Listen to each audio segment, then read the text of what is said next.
Another correction, tayo po ay nasa New Covenant. Wala po tayo sa Old Testament o yung Old Covenant. Ako po ay parang sisipunin at kagabi po mapait ang panlasa ko. At awa naman po ng Panginoon kanina, magaan ang pakiramdam ko. Pero inaantabayanan ko lang po. Naligo po ako ngayon kasi I believe ito pong ganitong pakiramdam ay bunga po ng impeksyon na dulot ng alikabok. Masyado pong mahangin, Actually, dito po marami pong may mga ganitong. Maraming may sakit. Marami akong kilalang may sakit ngayon na, dala po ng panahon. Okay? So, ang ating pong pag-uusapan ngayon ay correction. Kasi pag dumarating pong Sunday, which is tomorrow, 2 tao na po yung nakausap ko. Actually, hindi sila believers. Sabi ko, paano po pag Sunday, hindi po kayo pumapasok doon sa trabaho ninyo? Ay, oo, hindi. Siyempre, sa Panginoon yan eh. Then yung kanina naman po, kanina tanghalian lang po, kausap po namin, nag-lunch po kami. Sabi niya, ang Sunday naman para kay Lord yan eh. May mali eh.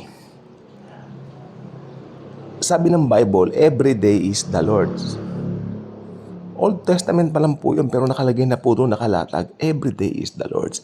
Kasi yung principle o yung prinsipyo po kasi, pinag-uusapan natin dito, si Jesus nag-create ng first day, second day, third day hanggang seventh day. Seventh day nga nag-rest siya, di ba? Ibig sabihin ng resting doon, hindi yung literal na rest. Ang ibig sabihin ng resting doon ay nagandahan siya at sinabi niya, perfect. Rest means perfection. Di ba? Kaya nga yung finished work ni Jesus, perfect po. Ngayon, pag sasabihin mo, ang Sunday para kay Lord, paano naman yung Monday to Saturday? So ito po ang isa sa mga dapat nating mabakbak sa mga maling kaisipan nating mga Kristiyano. Every day is the Lord's. It means under the new covenant, mas binigyan din dito yung ang lahat ng araw pantay-pantay. Kasi tignan po ninyo, nagkaroon ng pastor, nagkaroon ng institutional church, at doon sa institutional church na yan, may pastor lang na isang tatayo, Pagkatapos, Sunday sila nagmi-meet. So, lahat invento Unbiblical. Ulitin ko po, may pastor, siya lang ang nagmamanipulate. Actually, manipulator yun Minamanipulate niya yung service and all that. May mga kakanta, paulit-ulit, rerun, paulit-ulit. Tapos, magbibigay ng maikling message. Tapos, spectator yung mga tao every Sunday. Ito mga masaklap. Tatanungin nila, mag-church ka ba? Hindi nila alam, pag Kristiyano ka na, you are already the church. So, ito po gusto ko sana mabakbak sa mga maling kaisipan natin. Masarap po maging Kristiyano at masarap maging malayang Kristiyano. Yes, it's different yung maging malaya ka, pero masarap yung maging malaya kang Kristiyano. Kasi may iba naging Kristiyano pero may mali pa rin kaisipan regarding Christianity. Tingnan nyo, naniniwala sila, pupunta sila sa isang institutional church. May pastor doon, accountable daw sila kay pastor. Pag na-late sila, lagot sila doon sa pastor nila. Wrong, it's not biblical. Lalong hindi biblical na Sunday lang kayo magmi-meet. Ang biblical po, lahat ng believers, ang tawag sa atin, we are the church. Wala pong mas mataas ang anointing, mababang anointing nito, ito lesser, ito mas mataas. Mali po yun. Walang kwenta mo yung ginawa ni Jesus sa cross. Binigyan niya tayo ng equality. When it comes to anointing, when it comes to being saved, pantay-pantay po tayo. So, dito saludo ako kay Eli Soriano. Saludo ako sa kanya dahil maganda yung turo niya regarding dito po sa doctrine na ito. Dahil lahat ng believers, tayo po ay pantay-pantay. Actually, yung word na pastor, mababasa lang po yan sa New Testament, pastors and teachers. With an S, it means plural. Kasi yung title na pastor, kung babasahin mo, ang Panginoon ang aking pastor, the Lord is my shepherd, I shall not be in want. Yung pastor na yun si Jesus Christ. That's why the title pastor belongs only to the Lord Jesus Himself.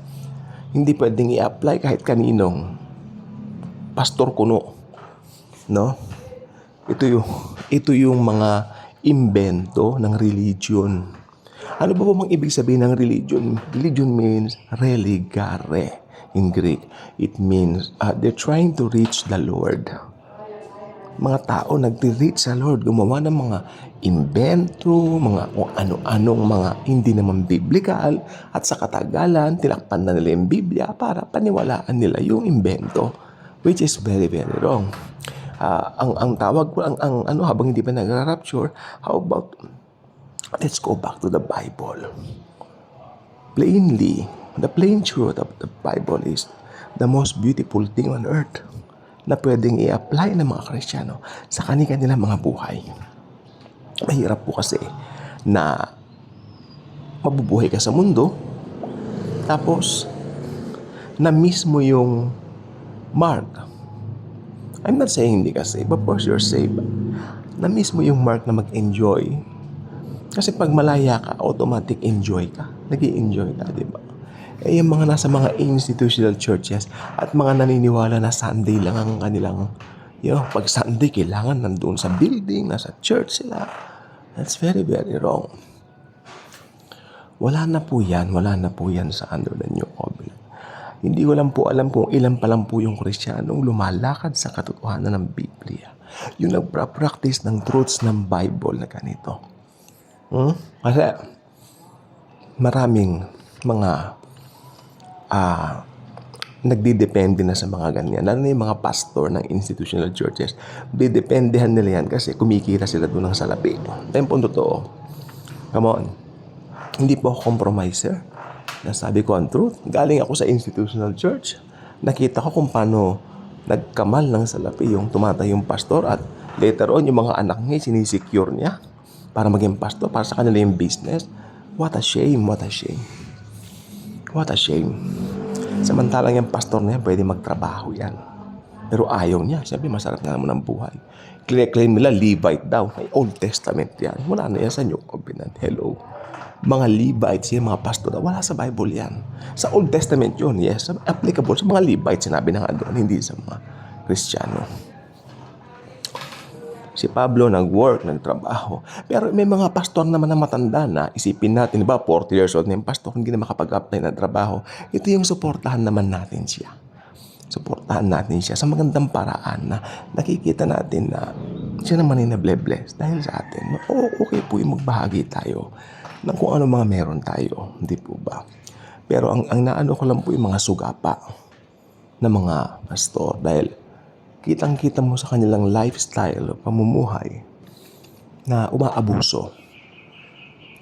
At talagang meron silang grip sa bawat members nila na, pag Sunday, kailangan nandito tayo sa building na ito, ganun-ganun.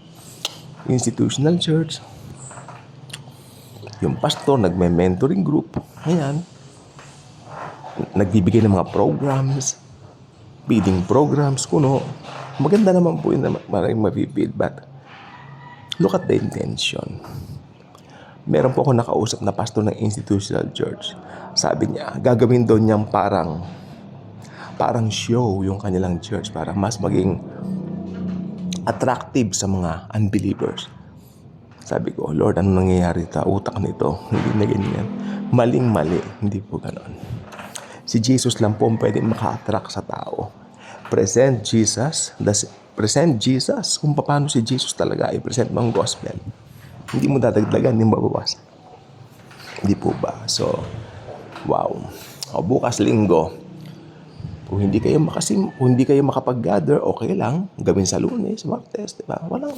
No burden, walang guilt, no need to be guilty dahil hindi nakapag-gather. Religion yan, invento lang po yan, no? So, tayo malaya po tayo. Sabi ng Galatia 5:1, pinalaya na tayo ni Kristo Jesus. Gayon din naman, huwag na tayo magpalipin pa. Kaya kung hindi pa kayo subscriber sa channel na ito, I invite you to do so. Click the notification bell. Share this video. Share the wonderful love of the Lord Jesus Christ. So again, naasahan ko po na natuto kayo dito despite ng itong kalagayan ko. Totoo lang po, I'm praying wag akong lagnatin, no? Basta, I believe pag ito, aalagaan lang ng ligo para hindi mainitan yan. Gagaling po, in Jesus' might. Thank you, and Jesus truly loves us.